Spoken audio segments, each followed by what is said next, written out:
So without further ado, I'm going to begin this session by inviting each of our featured guests, and we'll go one at a time. I'll introduce them, or at least say their names so that they can introduce themselves and share with you a little bit about who they are in the context of the Augusta University community and what they do here. So I will go ahead and start with Dr. Beth Huggins. If you would be so kind, Dr. Huggins, to share with our guests what it is that you do here at Augusta University. I am so glad to be here tonight. I just really feel like this is a special way, a special place, a special community for us, and I'm hoping you will feel the same way too.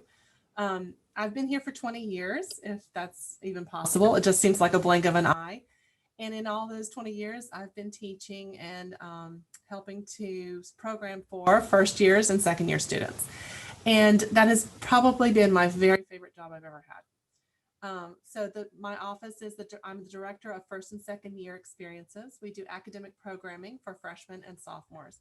And that includes everything from convocation, which is kind of like the bookend to graduation. It's a huge onboarding experience with pomp and circumstance and food, of course.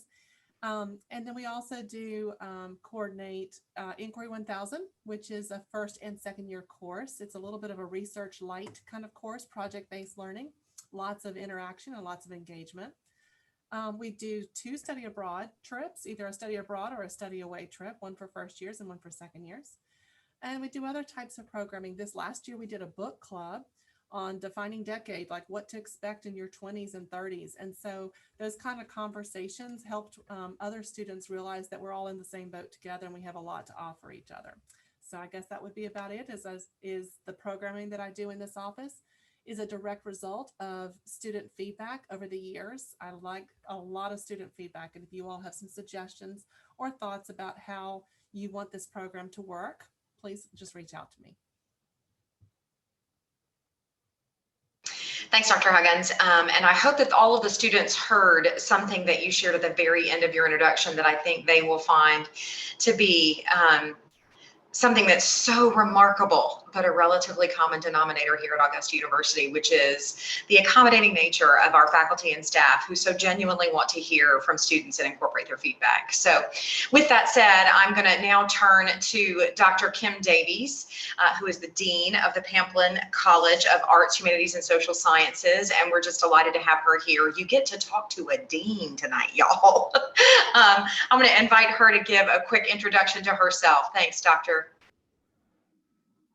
Hi, yeah, I'm Dr. Kim Davies, and even my own children recently asked me, what is a dean? Because this is a new job for me.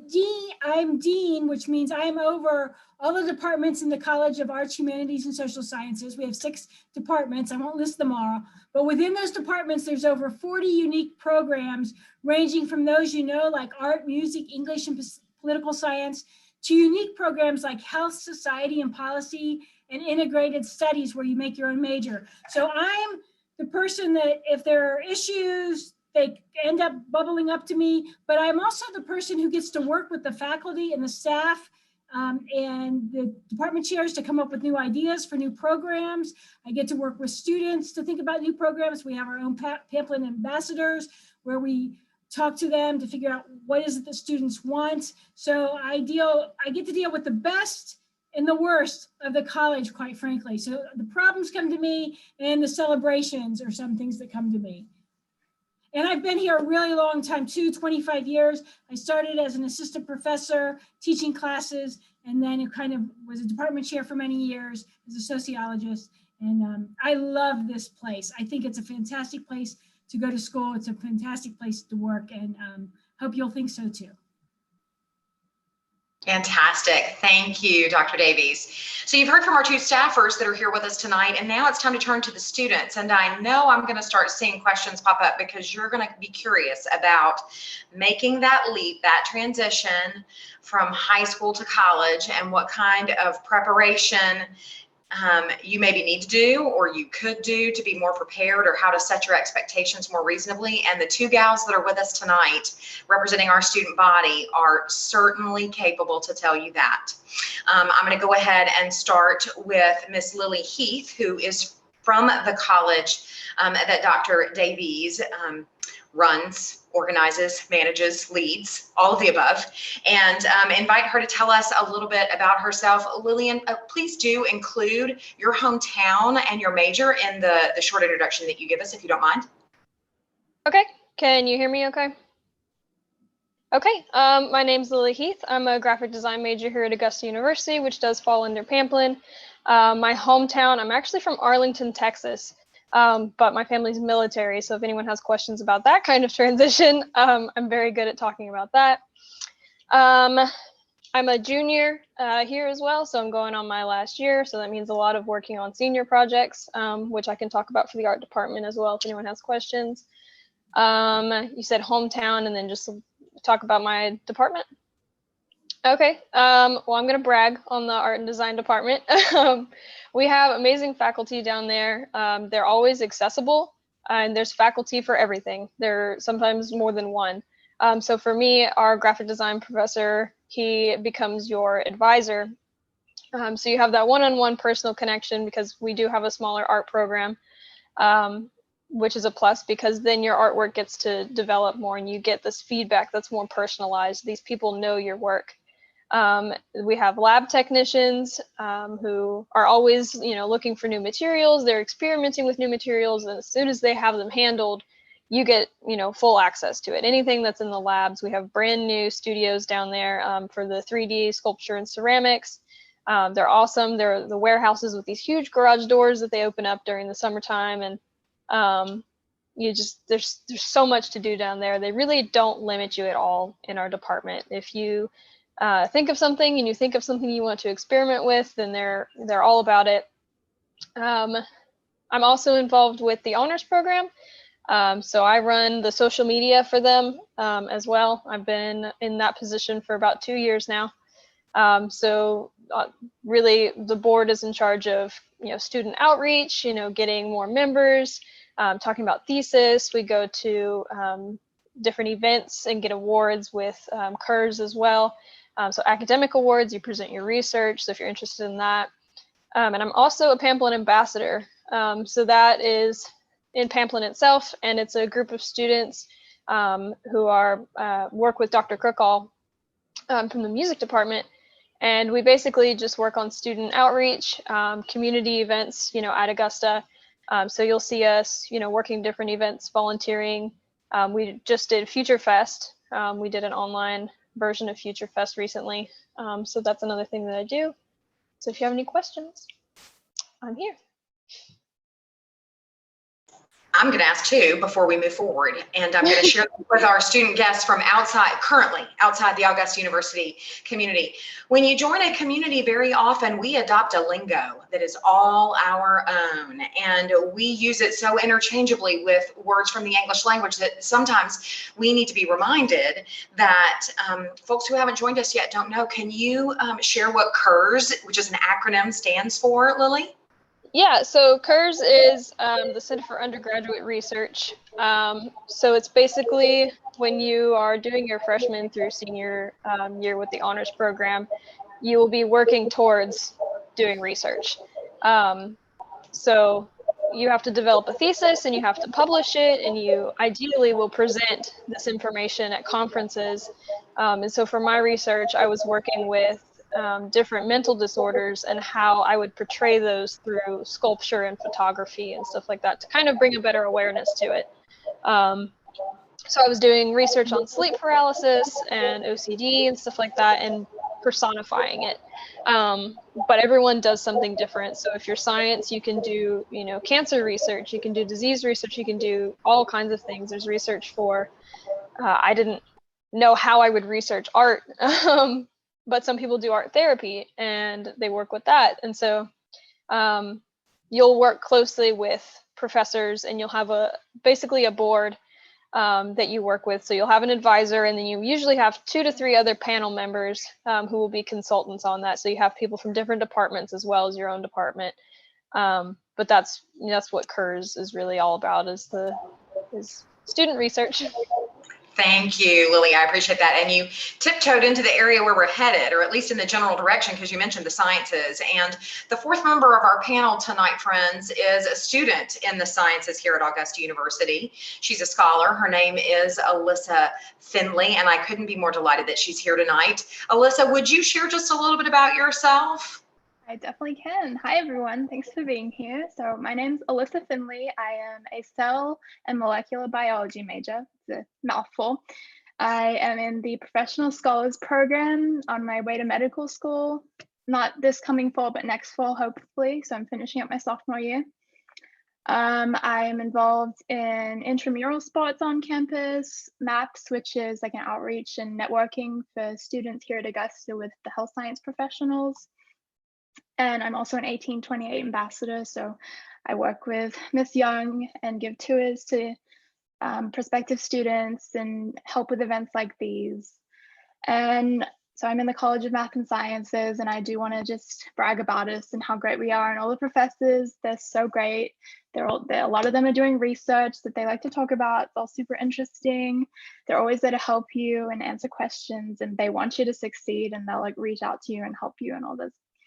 They want you to do well. That's all I can say. And that's all the professors I've ever had, even ones that aren't in the College of Math and Sciences.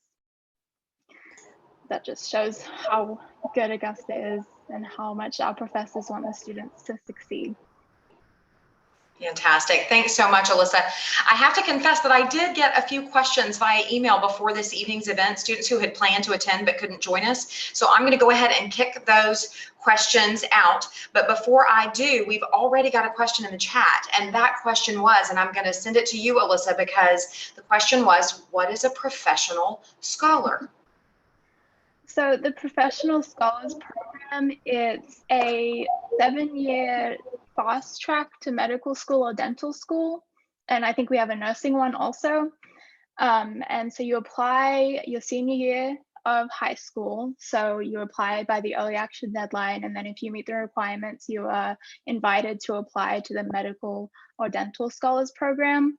And so you complete 3 years of undergraduate degree at Augusta University. And then if you meet those requirements as you go through like the MCAT and volunteer hours and research for dental school and keep the GPA, you will matriculate onto medical school and you already have a seat, so you don't have to apply again.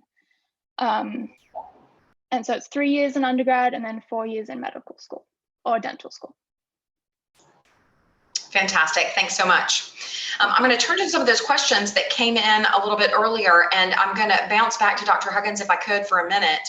And I'm going to ask you to put on your first year experience hat for a second and think about the population of students that comes here to Augusta University, maybe confident, maybe uncertain, maybe even a little intimidated. And what I would love to hear from you, Dr. Huggins, is what do you wish first year students knew before they landed at Augusta University?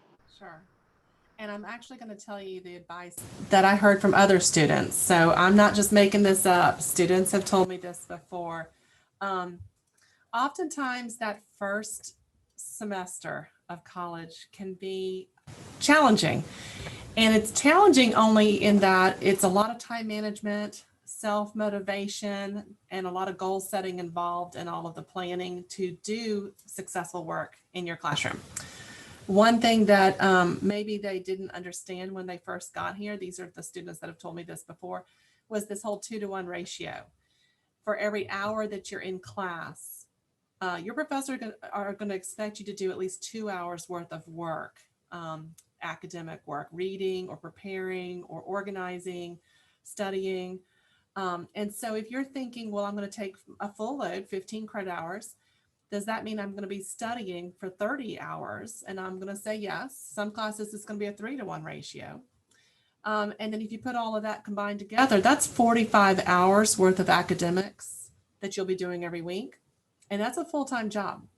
So I would suggest that in looking at your life right now, working outside of school is beneficial. You actually do a much better job if you can work 15 or 20 hours a week, either as a student athlete or working on campus, because your time management is so good.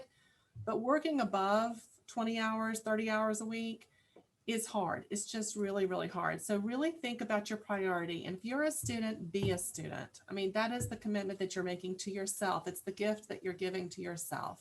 And so really be a part of that and just enjoy it. So many of our students have realized, maybe too late, that they didn't have enough time to take on these extracurricular types of experiences out of the classroom that make you a much better employee, such as the KERRs that we just talked about, the undergraduate research, or some other high impact practices like study abroad, or other experiences like leadership. You need to be able to carve out enough time for both your academics and some really powerful experiences that make you a holistic person, so that when you leave college, you've got a toolbox full of skills that you can use in the workplace and or graduate school. Fantastic. Thanks so much. I'm going to turn to Lily now and ask you a question that is really sort of the flip side of the question that I asked Dr. Huggins. What do you wish you knew as a graduating high school senior about starting college at Augusta University? I definitely think I well, oh, this is hard. Probably, honestly, something for me, at least personally, was the music department. I know that's totally different from what we've been talking about. I didn't know a whole lot about it, and I didn't know that you didn't have to be a major to be a part of it. And so I've played French horn since the 5th grade. And I played all through high school and did marching band. And I knew we didn't have marching band, but I didn't know that until I did Pamphlet Ambassadors and met Dr. Kirkall, that I could do that. So that's something, a research aside. But also, I wish I actually knew more about the honors program, because I don't think I ended up joining until my 2nd semester. I learned about it through some friends that I met here.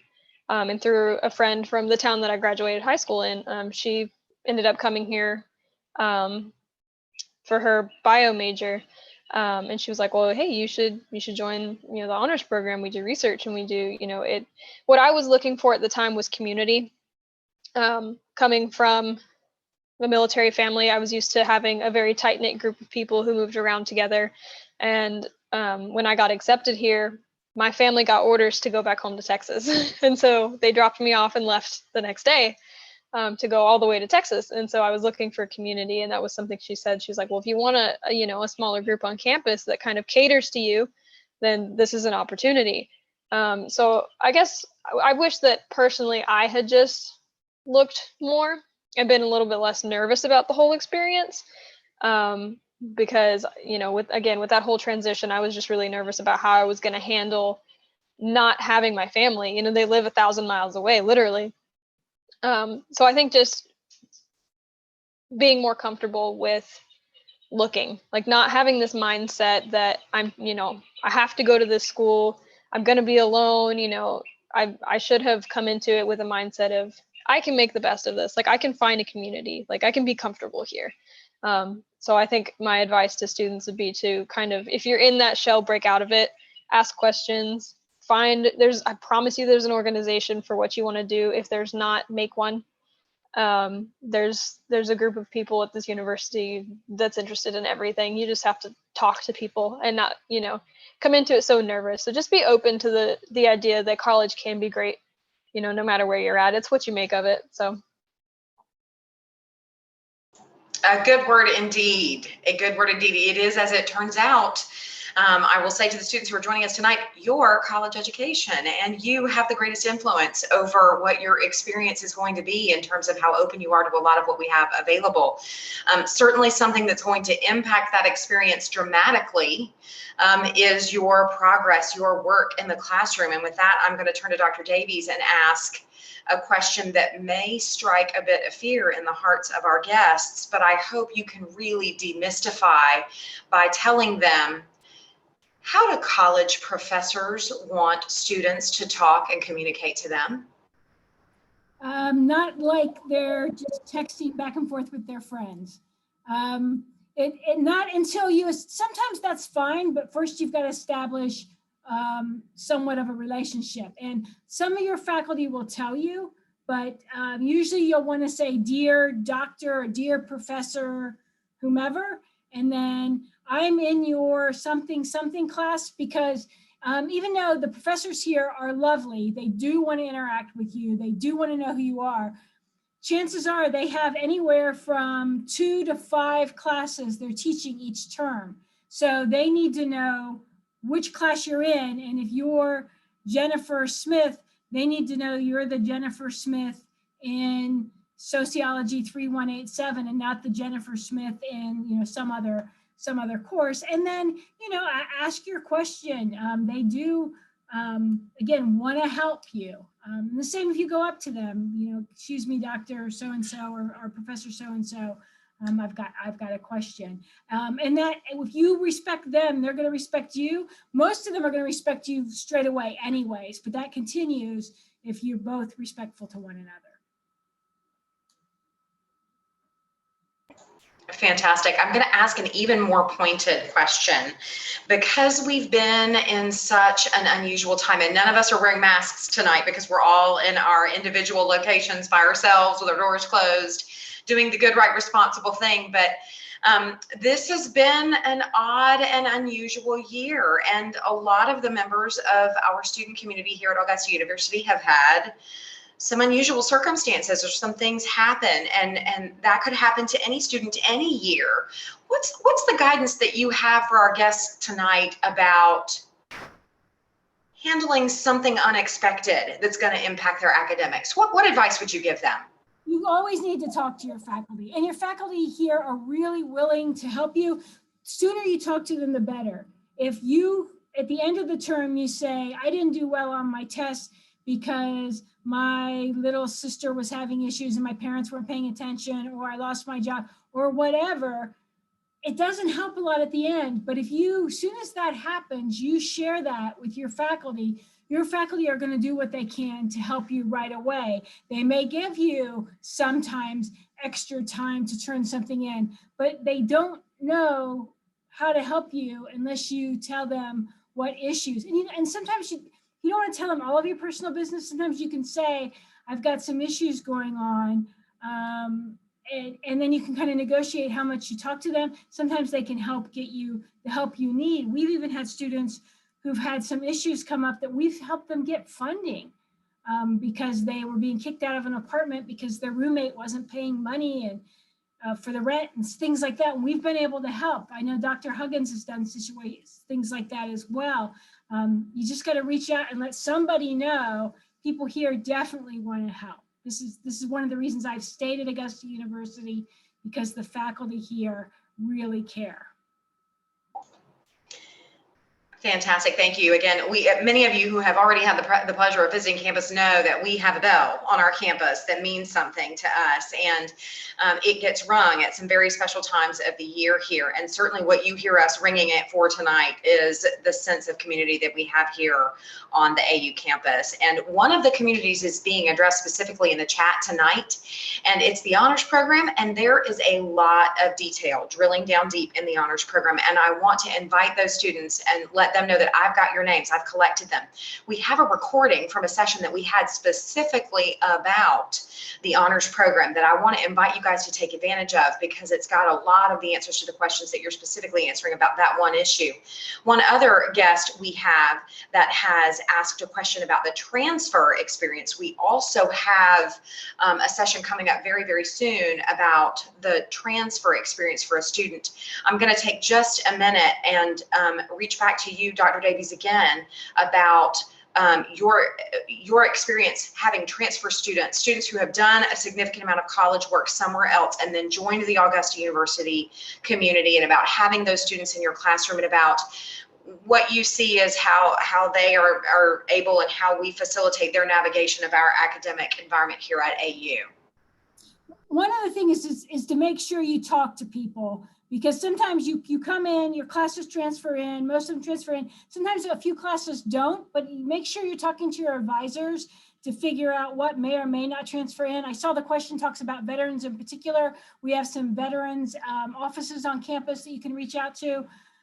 And then we have some unique programs. I'm going to sell my own programs here, like integrated studies, where we find those have been really good for transfer students and for veteran students. Let's say you come into here, you're living in Augusta, you're going to go to Augusta, but somehow we don't have the exact program you had. Sometimes with the integrated study, we can help make the program you had at your other school. And again, talking to those advisors, if you're under 60 hours, you go to a special advising center. Those are experts in advising. They should help you negotiate that transfer in. If it's more than 60 hours, you're being seen within your own department, whatever department that may be. And those advisors, sometimes they're faculty advisors, sometimes the department will have a specialized advisor, but talk to them. Talk to your faculty in your classes with particular questions. Sometimes they can help negotiate some of that. And don't assume that something at your old school works exactly the same way here, because sometimes we can help you differently or better here, or you just have to hit the right person to ask. But pretty quickly, you're going to find somebody who's going to help you find somebody.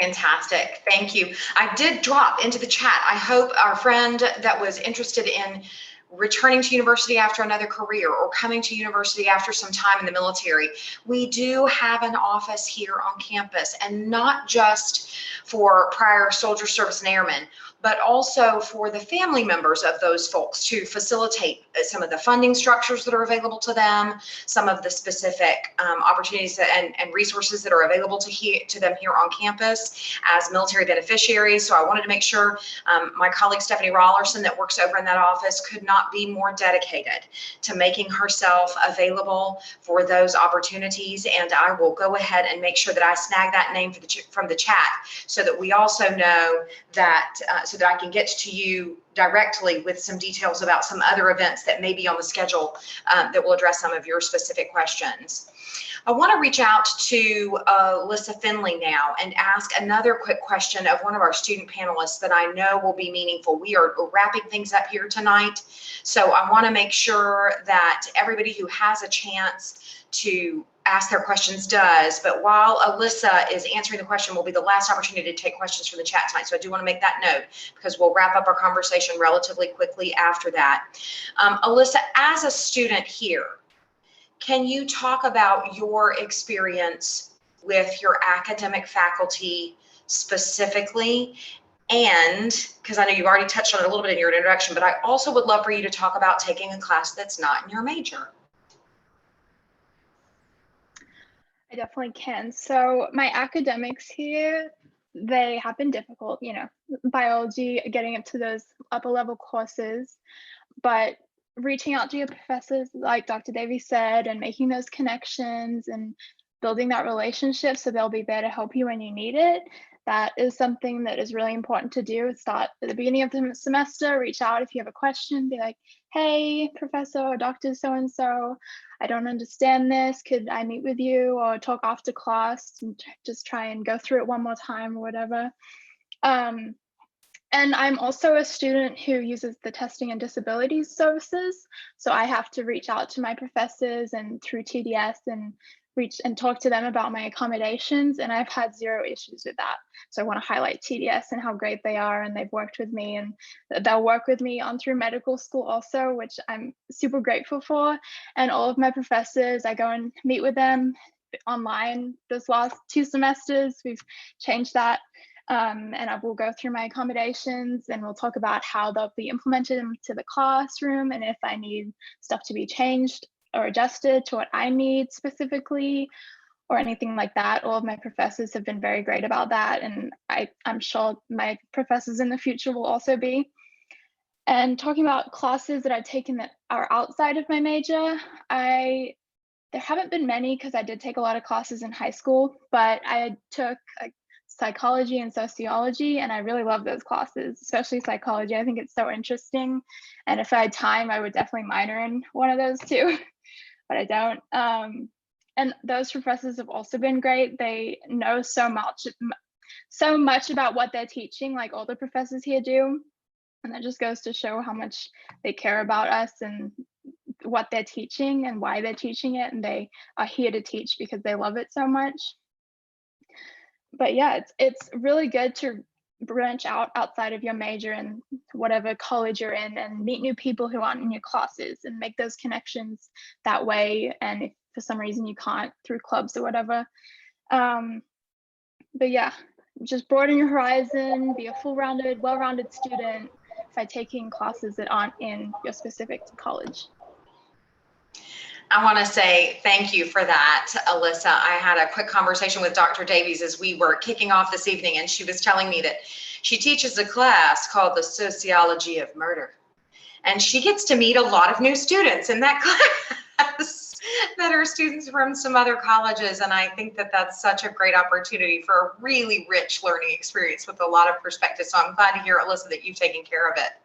Y'all, as we wrap up this evening, I want to let you know that I've just dropped a ton of information into the chat box for you to grab and copy and move into your personal devices. And as you do that, I want to say a giant thank you to y'all for taking the time tonight to come out and learn a little bit more about this really important transition to university level academics. We didn't touch very much on a lot of the services that are available to you in addition to testing and disability services, which you did hear a little bit about. We've got a math center, we've got a writing center, we've got an academic success center. There are a variety of resources that are here to facilitate that transition that Dr. Huggins was really good to describe in detail for you, to make sure that you have an opportunity to not just land here at Augusta University and find your way, but to thrive here. That's really our goal, is to help you develop academically and personally while you're here with us as a student. And I want to thank each of these wonderful ladies who have joined us this evening to help open wide the door so that you can see some of the ways that Augusta University is positioned to do just that. Students Alyssa Finley and Lily Heath, thank you so much for taking some time tonight to talk to these students. Dr. Davies, Dr. Huggins, for your experience and expertise, we are eternally grateful. I want to sign off tonight by saying a huge thank you from the Office of Academic Admissions here at Augusta University. Thanks, everybody. Have a great night.